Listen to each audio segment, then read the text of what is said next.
శ్రీ సుబ్రహ్మణ్య షష్ఠి పర్వదినం యొక్క విశిష్టత ఎలాంటిది? ప్రతి సంవత్సరం మార్గశిర మాసం శుక్లపక్ష షష్ఠి నాడు శ్రీ సుబ్రహ్మణ్య షష్ఠి పర్వదినాన్ని జరుపుకోవడం ఆచారం. కృత్తిక నక్షత్రాన జన్మించినందువల్ల కార్తికేయుడని, రెల్లు పొదలలో పుట్టినందువల్ల శరవణభవుడని, 6 ముఖాలుండడం వల్ల షణ్ముఖుడని, ఇంకా స్కందుడని, సేనాని అని, సుబ్రహ్మణ్యేశ్వరుడని నామాలతో కూడా ప్రసిద్ధుడు. శ్రీవల్లి, దేవసేన ఆయన భార్యలు. సుబ్రహ్మణ్యేశ్వరుని వాహనం నెమలి. 6 ముఖాలతో, 8 భుజాలతో, అపారమైన ఆయుధాలతో దర్శనమిచ్చే కార్తికేయుడు మార్గశిర శుద్ధ షష్ఠి నాడు మాత్రం సర్పరూపంలో దర్శనమిస్తాడు. ఆ రోజు ఆయనను సర్పరూపునిగా కొలవడం, షోడశోపచారాలతో పూజించి పుట్టలో పాలు పోయడం వల్ల కోరిన కోరికలు నెరవేరుతాయి అని ప్రతీతి. జాతకంలో కాలసర్పదోషం ఉన్నవారు, కుజ, రాహు, కేతు దశలు నడుస్తున్నవారు, కుజదోషం ఉన్నవారు, సంతానం లేనివారు, వివాహం కానివారు, దాంపత్య జీవితంలో ఇబ్బందులు ఉన్నవారు ఉపవాస వ్రతాన్ని పాటిస్తూ షోడశోపచారాలతో అర్చించటం వల్ల సత్ఫలితాలు పొందుతారని, సంతాన భాగ్యానికి నోచుకోని స్త్రీ పురుషులు ఈ రోజున సర్ప పూజలు చేసి సంతానం కోసం, శత్రు విజయాల కోసం ఈ స్వామిని మార్గశిర శుద్ధ షష్ఠి నాడు ప్రత్యేకంగా పూజిస్తుంటారు. సర్ప పూజలు, తాంత్రిక పూజలు చేసేవారు సుబ్రహ్మణ్య షష్ఠి నాడు పూజలు చేస్తే అపారమైన శక్తి సామర్థ్యాలు కలిగి ఉంటారట. సుబ్రహ్మణ్య షష్ఠి నాడు ఉదయాన్నే స్నానం చేసి ఏ ఆహారము తీసుకోకుండా తడిబట్టలతో సుబ్రహ్మణ్య స్వామి ఆలయానికి వెళ్ళి పువ్వులు, పండ్లు, పడగల రూపాల వంటివి అక్కడ సమర్పిస్తారు. బ్రహ్మచారి అయిన బ్రాహ్మణుణ్ణి ఇంటికి పిలిచి సుబ్రహ్మణ్య స్వామి స్వరూపంగా భావించి భోజనం పెట్టి పంచెల జతను తాంబూలంతో ఉంచి ఇవ్వడం ఉత్తమం. తనను భక్తితో కొలిచిన వారికి నాయకత్వ సిద్ధి, విజయప్రాప్తి, వ్యాధి నివారణ, సంతాన లాభం, భూప్రాప్తి శీఘ్రంగా సిద్ధింపచేస్తాడు సుబ్రహ్మణ్య స్వామి. శరవణ భవ అనే 6 అక్షరాల నామమంత్రాన్ని పఠించటం, జపించటం కూడా మంచి ఫలితాలను ప్రసాదిస్తుంది. శక్తిహస్తం విరూపాక్షం శిఖివాహనం షడాననం దారుణం రిపురోగగ్నం భావయే కుక్కుటధ్వజం స్కందం షణ్ముఖం దేవం శివతేజం ద్విషడ్భుజం కుమారం స్వామినాథం తం కార్తికేయం నమామ్యహం.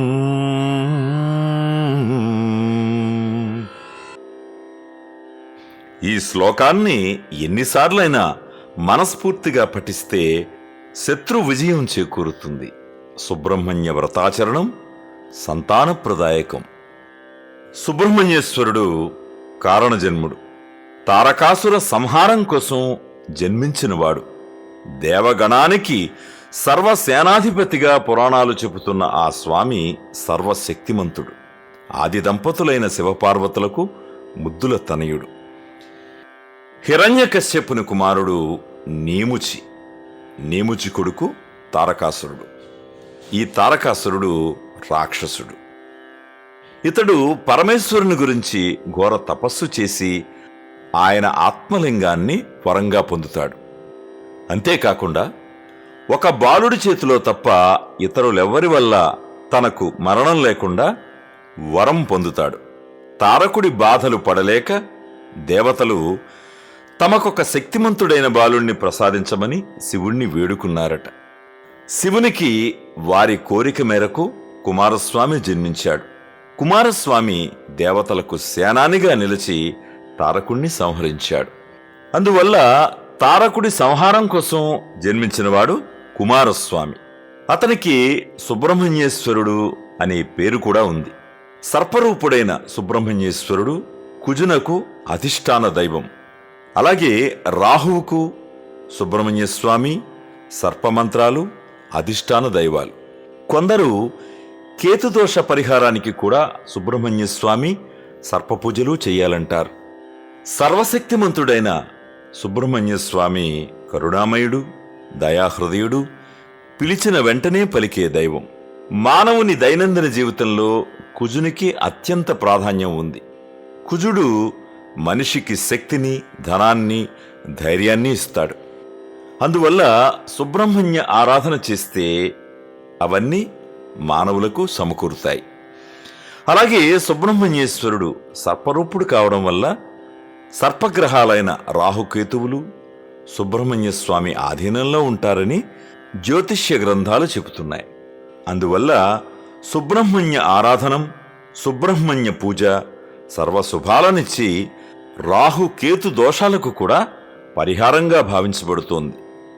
మంగళవారం, శుద్ధ షష్ఠి, మృగశిర, చిత్త, ధనిష్ట ఏ నక్షత్రం కలిసిన రోజైనా కుజునికి, సుబ్రహ్మణ్యేశ్వరునికి ప్రీతికరం. ఆ రోజున సుబ్రహ్మణ్య మంత్రం, కుజమంత్రం జపించాలి. అనంతరం సుబ్రహ్మణ్య కుజులకు అష్టోత్తర శతనామావళితో పూజ చెయ్యాలి. ఇలా 9 రోజులు జపము, పూజ చేసి చండ్ర లేదా మోదుగ పుల్లలతో, నెయ్యి, తేనెలతో 9 మార్లకు తగ్గకుండా హోమం చేసి దాని ఫలితాన్ని పగడానికి ధారపోసి ఆ పగడాన్ని ధరిస్తే మంచిదని చెబుతారు. దీనివల్ల కుజగ్రహదోష పరిహారం జరిగి సుబ్రహ్మణ్య స్వామి అనుగ్రహం కూడా కలుగుతుందంటారు. ఈ పూజ అనంతరం సర్పసూక్తం లేదా సర్పమంత్రాలు చదవడం వల్ల ఇంకా మేలు జరుగుతుంది. జాతకంలో కాలసర్పదోషం ఉన్నవారు, కేతుదోషం ఉన్నవారు సుబ్రహ్మణ్య ఆరాధన చేయడం అన్ని విధాలా శ్రేయస్కరం. ఆ స్వామి జపం సర్వ విధాలా మేలు చేస్తుంది. అందుకే రాహుమంత్రం, సుబ్రహ్మణ్య మంత్రం సంపుటి చేసి జపించి సర్పమంత్రాలు చదువుతూ పగడాన్ని ధరిస్తే మేలు కలుగుతుంది. ఈ పూజ వల్ల రాహుగ్రహం అనుగ్రహము కలుగుతుంది. అలాగే సంతాన ప్రాప్తి కోసం మహిళలు ఎక్కువగా ఆరాధించే దైవం సుబ్రహ్మణ్యేశ్వరుడు. సుబ్రహ్మణ్యుడు బాలుడి రూపంలో దర్శనమిస్తాడు కాబట్టి తన రూపంతో బిడ్డలను ప్రసాదిస్తాడని భక్తులు నమ్ముతారు.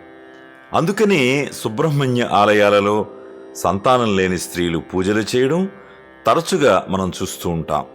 సంతాన ప్రాప్తిని కోరే స్త్రీలు వెండి సర్పానికి సుబ్రహ్మణ్య, కేతు మంత్రాలతో 21 మార్లు పాలతో అభిషేకించి ఆ పాలను సేవిస్తే సత్సంతానం కలుగుతుందని మహిళా భక్తుల ప్రగాఢ విశ్వాసం. అలాగే ఏదైనా పుట్టకు నమస్కరించి పుట్ట చుట్టూ 21 లేదా 108 మార్లు మండల కాలం పాటు అంటే 40 రోజులు ప్రదక్షిణ చేస్తే సంతానం కలుగుతుందని అంటారు. అందువల్ల సుబ్రహ్మణ్య ఆరాధనం సర్వక్లేశాలను దూరం చేసి సర్వశక్తుల్ని ఇస్తుంది అని మార్గశిర శుద్ధ షష్ఠి నాడు దేవసేనతో శ్రీ సుబ్రహ్మణ్యేశ్వర స్వామివారికి దేవేంద్రుడు అత్యంత వైభవంగా వివాహం జరిపించిన ఈ రోజును శ్రీ సుబ్రహ్మణ్య షష్ఠిగా పరిగణిస్తారు. ఈ స్వామివారి జన్మ వృత్తాంత విశిష్టతను సమీక్షగా తెలుసుకుందాం.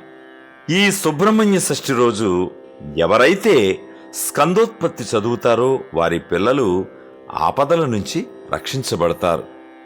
ఇక స్కందోత్పత్తి అనగా కుమార సంభవం. మరీచి కుమారుడు కశ్యప ప్రజాపతి. దక్ష ప్రజాపతి యొక్క 13 మంది కుమార్తెలు ఆయనకు భార్యలు. కశ్యప ప్రజాపతి భార్యలలో దితి, అదితికి ఉన్నంత ప్రాశస్త్యం మిగిలిన భార్యలకు కనపడదు. దితి యొక్క భావనలు శ్రీమన్నారాయణుణ్ణి దుష్ట శిక్షణ కోసం అనేకమైన అవతారాలు తీసుకునేటట్లుగా చేశాయి. దితియందు మార్పు రాలేదు, క్షేత్రమునందే తేడా ఉన్నది.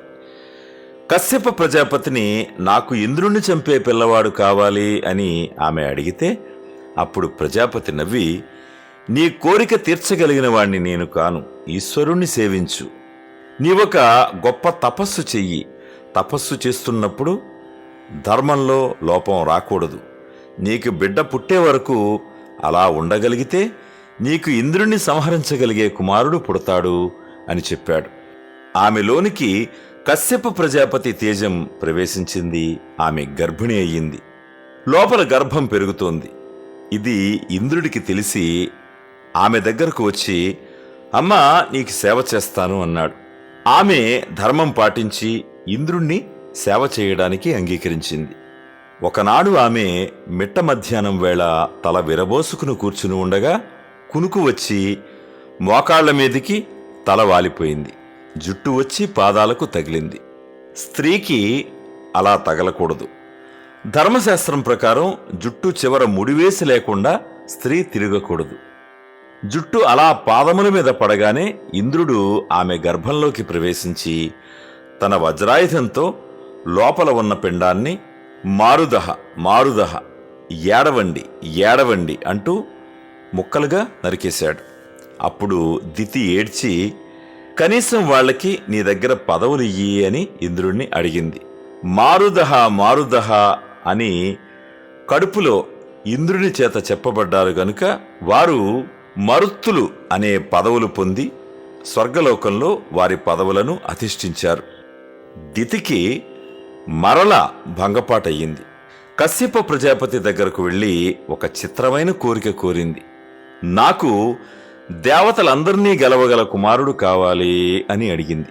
అప్పుడు ఆయన 10,000 సంవత్సరాలు నియమంతో చతుర్ముఖ బ్రహ్మ గురించి తపస్సు చెయ్యాలి. నీకు కోరుకున్న కొడుకు పుడతాడు అని చెప్పాడు. తపస్సు బ్రహ్మాండంగా ప్రారంభం చేసింది. కొన్ని వేల సంవత్సరాలు తపస్సు చేసిన తర్వాత బ్రహ్మ అనుగ్రహాన్ని పొందింది. గర్భం ధరించి ఒక పిల్లవాడిని కన్నది. ఆ పిల్లవాడికి వజ్రాంగుడు అని పేరు పెట్టారు. వజ్రాంగుడు అనగా వజ్రముల వంటి అంగములు కలిగినవాడు. వాడికి దేహమునందు బలం ఉన్నది, బుద్ధియందు సంస్కారం ఏర్పడలేదు. ఇతడు బయలుదేరి దేవలోకానికి వెళ్ళి దేవతలతో యుద్ధం చేసి ఇంద్రుని జయించి అతణ్ణి పదవీత్యుతుణ్ణి చేశాడు. అమరావతిని రాజధానిగా చేసుకున్నాడు. ఇంద్రుడు, వరుణుడు, దిక్పాలకులు మొదలైన దేవతలందరినీ బంధించి తన కారాగారంలో పారేశాడు.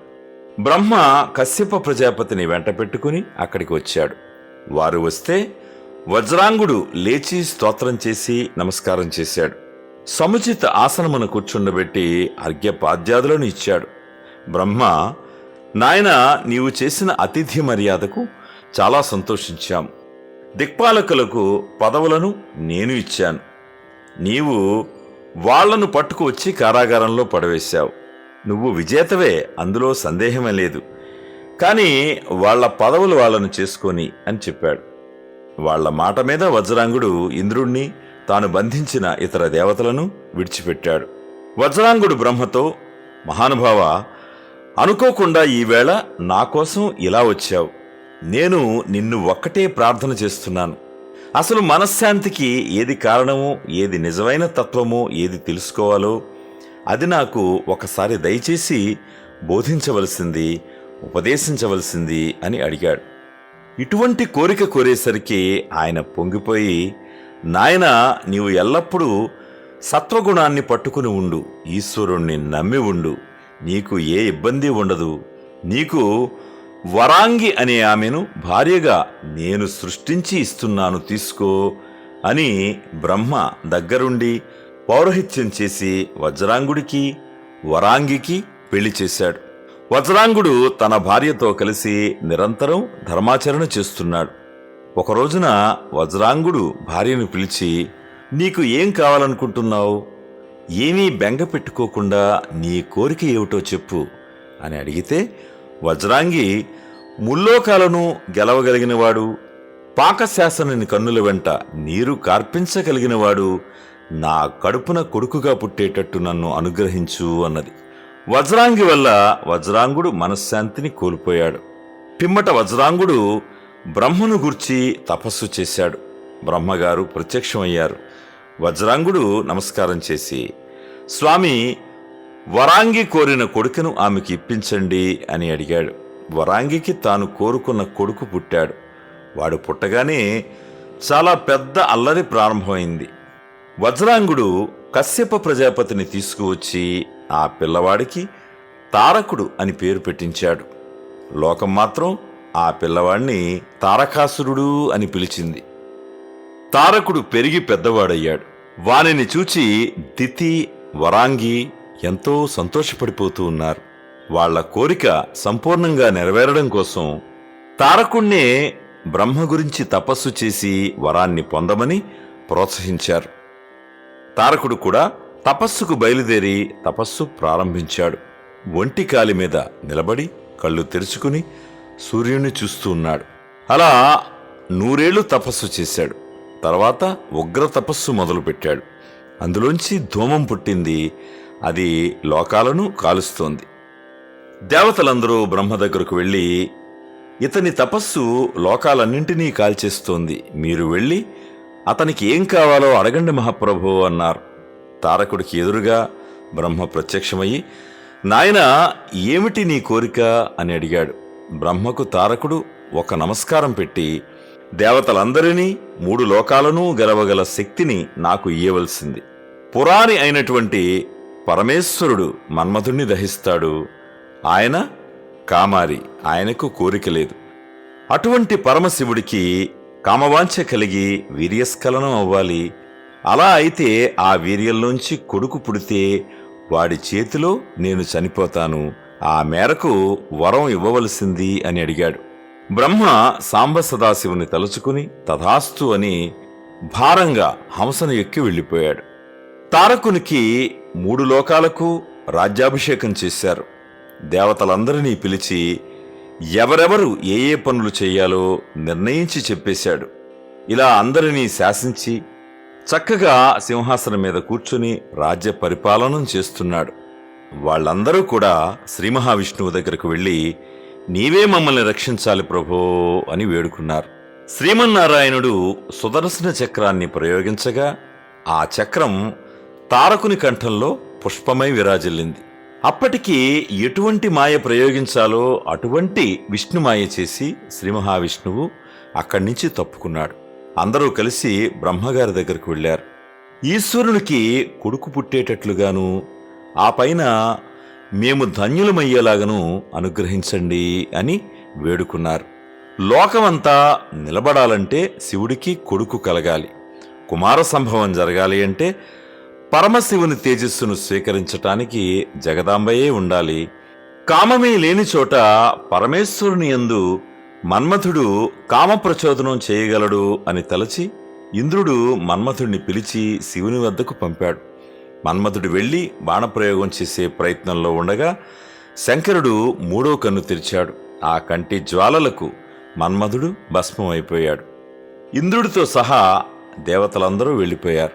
రతీదేవి ఒక్కతే భర్త పోయాడు అని ఏడ్చింది. ఏ మన్మథుడి చేతిలో చెరుకు విల్లు, పుష్పబాణాలు పట్టుకుంటే శంకరుని కదిలించలేకపోయాడో దాన్ని అమ్మవారు స్వీకరించింది. అలా స్వీకరించినప్పుడు ఆమె శివకామసుందరి. అమ్మవారు వెళ్ళి గొప్ప తపస్సు చేసింది.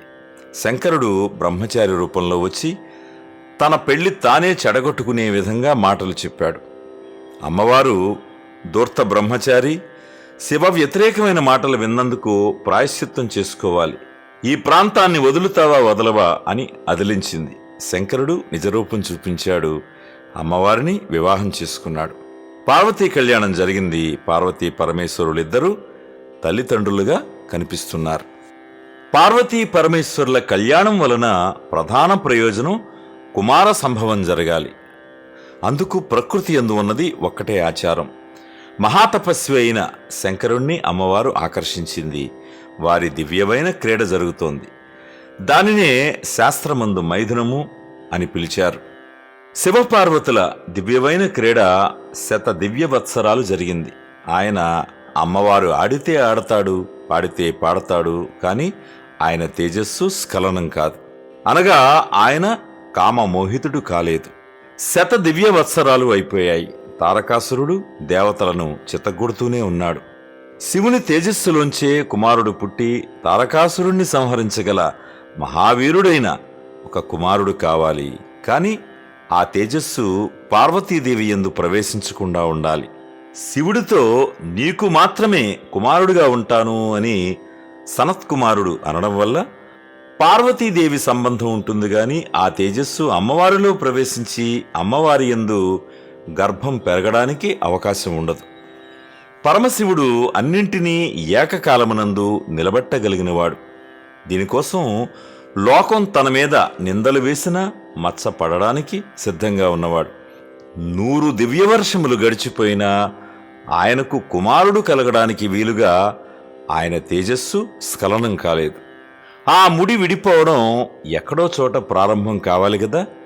అందులోని మొట్టమొదటి శివమాయ దేవతల మీద ప్రసరించింది. కుమార సంభవం జరిగితే మొదటి ప్రయోజనం పొందేవారు దేవతలు. వాళ్ళు శివమాయామోహితులు అయ్యి అక్కర్లేని విషయాన్ని చర్చ మొదలుపెట్టారు. బ్రహ్మ కూడా మాయామోహితుడైపోయాడు. వాళ్ళు ఇప్పుడు అయ్యవారి తేజస్సు జగదంబతో కలిస్తే ఆవిష్కరించబోయే ప్రాణి మహా గొప్ప తేజోమూర్తి అయితే అటువంటి మూర్తి ఈ భూమి మీద నడిస్తే ప్రజలు తట్టుకోగలరా? శివతేజస్సు కదలరాదు అనుకున్నారు. శివపార్వతులు క్రీడిస్తే కొడుకు పుట్టాలని మొదట ఏడ్చిన వీళ్లే అందరూ కలిసి పరమశివుడి దగ్గరికి వెళ్లారు. ఆయన పార్వతీదేవితో కలిసి కామక్రీడలో ఉన్నాడు. బ్రహ్మతో కలిసి దేవతలు తన కొరకు వచ్చారు అని తెలియగానే దర్శనం ఇవ్వడానికి బయటకు వచ్చి మీ కోరిక ఏమిటి అని అడిగాడు. నీ తేజస్సు గాని స్ఖలనం అయితే దాన్ని పట్టగలిగిన వారు లేరు. ఈశ్వర, మీ తేజస్సును మీ అందే ఉంచేసుకోండి. ఏదైనా పర్వత శృంగం మీద కూర్చొని ఇద్దరూ తపస్సు చేసుకోండి అని పరమశివునికి సలహా ఇచ్చారు. దేవతల సలహా విన్న పరమశివుడు చిరునవ్వు నవ్వి, ఈ భూమి మీద అందరూ సుఖపడెదరుగాక, నా తేజస్సు బయటకు పడకుండుగాక. ఒకే ఒక్కసారి మాత్రం నా తేజస్సు బయటకు వచ్చి తీరాలి. 100 దివ్యవర్షములు పార్వతీదేవితో కలిసి నేను క్రీడించిన కారణం చేత స్వస్థానము నుండి కదిలిపోయిన పరమ పవిత్రమైన నా తేజస్సును మీలో ఎవరు భరిస్తారో చెప్పండి అన్నాడు. అప్పుడు వాళ్ళు భూమి భరిస్తుంది అని చెప్పారు. శివ తేజస్సును గ్రహించటానికి భూమి అంగీకరిస్తే శివుని తేజస్సు భూమి మీద పడింది. అది సామాన్యమైంది కాదు. ఉత్తర క్షణం భూమి మీద వ్యాప్తి చెంది ప్రవహించి పర్వతాలను అరణ్యములను అన్నింటినీ ఆక్రమించేసింది. అందరూ అగ్నిహోత్రునికి ప్రార్థన చేయగా అగ్నిహోత్రుడు వాయువు సహకారంతో తేజస్సును గ్రహించాడు. అయితే ఆ తేజస్సును అగ్నిహోత్రుడు కూడా తనలో ఉంచుకోలేకపోయాడు. ఈ విషయం అమ్మవారు తెలుసుకుని దేవతల భార్యలకు బిడ్డలు జన్మించకుందురుగాక అని దేవతలను శపించింది. పిమ్మట భూమి వంక తిరిగి నీవు అనేక రూపాలను పొందుతావు. ఒకచోట చౌడు నేల, మరో చోట సారవంతమైన నేల, ఇలా రకరకములైన రూపాలను పొందుతావు. చాలామందికి భార్యవు అవుతావు అన్నది. దేవతలందరూ సిగ్గుతో మాన్పడిపోయారు. శివుడు పశ్చిమ దిశగా హిమవత్ పర్వత ప్రాంత శృంగము మీద తపస్సుకు వెళ్ళిపోయాడు. ఆయనను అనుగమించి అమ్మవారు వెళ్ళిపోయింది. అగ్నిహోత్రుని దగ్గర ఉన్న శివ తేజస్సును గంగయందు విడిచిపెడితే ఉమాదేవి బెంగ పెట్టుకోదు, గంగయందు ప్రవేశపెట్టండి అని చెప్పాడు. అగ్నిహోత్రుడు గంగమ్మ దగ్గరకు వెళ్ళి, అమ్మ, దేవతల ప్రియం కొరకు నీవు గర్భమును దాల్చాలి అని అడిగితే ఆమె శివ తేజస్సును స్వీకరించటానికి మనస్ఫూర్తిగా అంగీకరించింది. అగ్నిహోత్రుడు తనలో ఉన్న శివతేజాన్ని గంగయందు విడిచిపెట్టాడు. వీళ్లందరి గుండెలు జారిపోయేటట్లుగా గంగమ్మ ఒక మాట అన్నది. నేను ఈ తేజస్సును భరించలేను, ఏం చెయ్యను అని అడిగింది. దేవతల్లో మరలా కంగారు మొదలైంది. అగ్నిహోత్రుడు గంగతో నీవు భరించకపోతే దానిని హిమవత్ పర్వత ప్రాంత పాదముల దగ్గర వదిలిపెట్టు అన్నాడు. గంగ అలాగే చేసింది. తేజస్సు వెళ్ళి భూమి మీద పడగానే విశేషమైన బంగారం, దాని తర్వాత వెండి పుట్టాయి. దాని క్షారంలోంచి రాగి, ఇనుము పుట్టాయి. దాని తేజోమలంలోంచి తగరము, సీసము పుట్టాయి. మిగిలిన తేజస్సు అణువులు భూమిలో కలిసిపోతే నానా రకములైన ధాతువులు పుట్టాయి. అక్కడ శరవణపు పొదలు అనగా రెల్లుగడ్డి పొదలు దగ్గరలో ఒక తటాకం ఉన్నది. దానిని శరవణ తటాకము అని పిలుస్తారు. అది అమ్మవారి శరీరం నీరుగా మారింది. ఈ తేజస్సు ఆ తటాకమునందు పడి మెరిసిపోతూ బంగారు రంగులో ఓ పిల్లవాడు శరవణపు పొదల దగ్గర పడ్డాడు. కుమార సంభవం జరిగింది. ఈ విధంగా కుమార సంభవం జరగగానే దేవతలు పొంగిపోయారు. శరవణ తటాకంలోంచి బయటకు వచ్చాడు కాబట్టి సుబ్రహ్మణ్యుడికి ముమ్మూర్తుల అమ్మవారి రూపే వచ్చింది. చిన్న పిల్లవాడు శూలం పట్టుకుని ముద్దులు మూటకడుతూ ఉన్నాడు. పుట్టిన పిల్లవాడికి పాలు పట్టించాలి. వీళ్ళందరూ కూడా ఒక సంకల్పం చేశారు. అమ్మవారే కృత్తిక రూపంలో ఉంటుంది, అందుకని వెంటనే ఆ కృత్తికలను ప్రార్థన చేశారు. కృత్తికలు 6 వచ్చి మేము పాలు ఇస్తాం, కానీ ఈ పిల్లవాడు మాకు కూడా పిల్లవాడుగా చెప్పబడాలి అని వరం ఇవ్వాలి అన్నారు. సరే, ఈ పిల్లవాడు మీకు బిడ్డడుగా పిలువబడతాడు అన్నారు. వాళ్ళు వెంటనే మాతృత్వాన్ని పొందారు. మా అమ్మే పాలివ్వడానికి సిద్ధపడింది అని 6 ముఖాలతో ఉన్న ఆ పిల్లవాడు ఏకకాలంలో పాలు త్రాగి షణ్ముఖుడయ్యాడు. కృత్తికల పాలు త్రాగాడు కాబట్టి కార్తికేయుడు అన్నారు. సనత్కుమారుడు ఇలా జన్మించాడు కాబట్టి, గర్భం జారిపోతే బయటకు వచ్చాడు కాబట్టి స్కందుడు అని పిలిచారు. 6 కృత్తికల స్తనములను ఏకకాలమందు పానము చేసినవాడు, 6 ముఖములు కలవాడు గనుక ఆయనకు షడాననుడు అని పేరు వచ్చింది. పరమశివుని తేజస్సులోంచి వచ్చిన పిల్లవాడు గనుక కుమారా అని పిలిచారు. అగ్నిహోత్రుడు తనయందు ఉంచుకుని గంగయందు ప్రవేశపెట్టిన కారణం చేత ఆ పిల్లవానికి పావకి అని పిలిచారు. ఆయన ఒకే ఒకసారి తల్లుల పాలు త్రాగి తొందరగా భక్తులను రక్షించటానికి ఒకే రోజులో యవ్వనంలో ఉన్న కుమారస్వామిగా మారిపోయాడు. ఉత్తరక్షణం ఆయనకు అభిషేకం చేద్దామని పుట్టినరోజు నాడే దేవతలందరూ ఆయనను కూర్చోబెట్టి దేవసేనాధిపతిగా అభిషేకం చేశారు. సేనాని అని పేరు పొందాడు. ఆయనకు గుహ అనే పేరు ఉంది. పరమ పవిత్రమైన ఈ సుబ్రహ్మణ్య స్వామి వారి జననగాథను వినడం అన్నది, ఆయనను గూర్చి తెలుసుకోవడం అన్నది ఎవరికో తప్ప చెల్లదు. ఎవరు కార్తికేయునికి భక్తులై ఈ లోకమునందు సుబ్రహ్మణ్య ఆరాధన చేస్తున్నారో వారు ఆయుష్మంతులై పుత్ర పౌత్రులను చూసి స్కందలోకాన్ని పొందుతారు. శుభమస్తు. సర్వే జనా సుఖినో భవంతు. ఓం శరవణ భవాయ నమః.